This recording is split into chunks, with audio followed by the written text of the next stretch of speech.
সাবধান, এই প্রচন্ড গরমের কারণে রাতে যদি খালি গায়ে ঘুমান আপনার জীবনে দুইটা বিপদ আসবে। সেই দুইটা বিপদ থেকে কেউ আপনাকে রক্ষা করতে পারবে না। এগুলি আমার কথা নয়, রাসূল করিম সাল্লাল্লাহু আলাইহি সাল্লামের হাদিসগুলি রিসার্চ করে আমি পেয়েছি। কোন পুরুষ অথবা নারী যদি রাতের বেলা খালি গায়ে ঘুমায় তাহলে তার জীবনে মারাত্মক দুইটি বিপদ আসবে। প্রিয় ভাইয়েরা আমার, আমরা না জানার কারণে আমরা অনেক সময় অনেক বেশি বিপদের মধ্যে পড়ে যাই। বিশেষ করে রাতের বেলার কিছু আমল আমরা না করার কারণে রাতের বেলা অনেক ক্ষতিগ্রস্তের মধ্যে আমরা পড়ি। অনেক জিন আমাদেরকে আক্রমণ করে, অনেক ব্ল্যাক ম্যাজিক আমাদেরকে আক্রমণ করে। এই জন্য আল্লাহ সুবহানাহু ওয়া তাআলা বলেছেন, ওয়ামা আতাকুমুর রাসূলু ফাখুযুহু ওয়ামা নাহাকুম আনহু ফান্তাহু।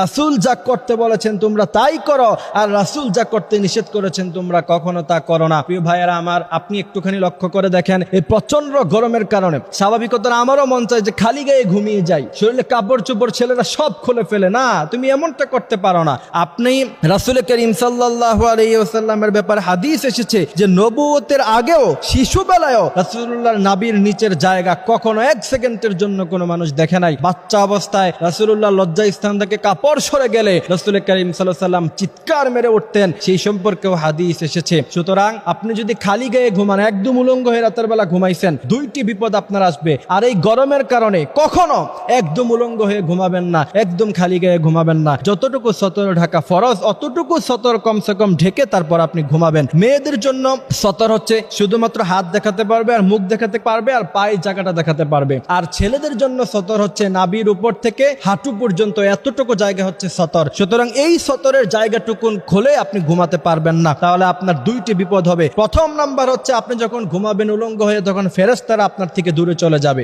এটা খুব মারাত্মক বিপদ। কিছু ফেরেশতাদেরকে আল্লাহ পাক নিযুক্ত করেছেন রাতের বেলা, যাতে করে তার বান্দার কোনো ক্ষতি না হয়ে যায়, কোনো সাপ বিচ্ছু তাকে কামড় না দেয়, কোনো শয়তান তাকে কোনো ক্ষতি না করে, কোনো বোবা জিন যাতে না ধরে, কোনো বোবা জিন যাতে করে তাকে না ধরে, কোনো শয়তান যাতে করে তাকে কষ্ট না দেয়, তাকে যেন কেউ ব্ল্যাক ম্যাজিক করতে না পারে রাতের বেলায়। এই জন্য আল্লাহ পাক কিছু ফেরেশতাকে প্রত্যেকটি বান্দার জন্য, আমার জন্য আছে, আপনার জন্য আছে।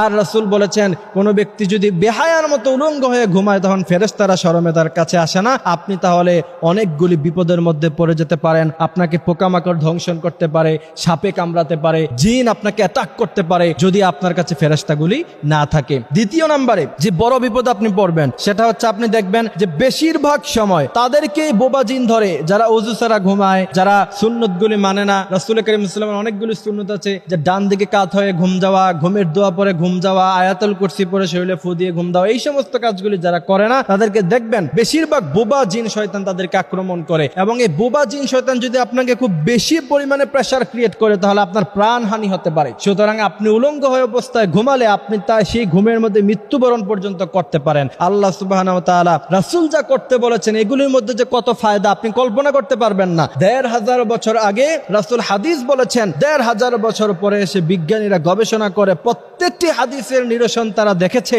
যে রাসূলুল্লাহর প্রত্যেকটি সুন্নাহর মধ্যে আছে মানব জাতির জন্য উপকার এবং ফায়দা। সুবহানাল্লাহি ওয়া বিহামদিহি সুবহানাল্লাহিল আযীম। এই জন্যই আল্লাহ বলেছেন, হে রাসূল আপনি বলেন, কুল ইন কুনতুম তুহিব্বুনাল্লাহা ফাত্তাবিউনি ইউহিব্বুকুমুল্লাহ ওয়া ইয়াগফির লাকুম যুনুবাকুম ওয়াল্লাহু গফুরুর রহিম। হে রাসূল আপনি বলে দেন, যারা আপনাকে ভালোবাসে এরা যেন আপনাকে অনুসরণ করে। সুতরাং রাসূলের ব্যাপারে সাহাবারা হাদিস বলছেন যে বিশ্বনবী ওয়াশরুমে কিভাবে যেতে হবে সেটাও আমাদেরকে শিখিয়েছেন, পার্লামেন্ট কিভাবে পরিচালনা করতে হবে সেটাও রাসূলুল্লাহ শিখিয়েছেন। সুবহানাল্লাহি ওয়া বিহামদিহি সুবহানাল্লাহিল আযীম। এই জন্য আল্লাহ সুবহানাহু ওয়া তাআলা আমাদেরকে রাসূলুল্লাহর সুন্নতগুলি মেনে আমাদের জীবন সাজানোর তৌফিক তিনি দান করুক। আমিন।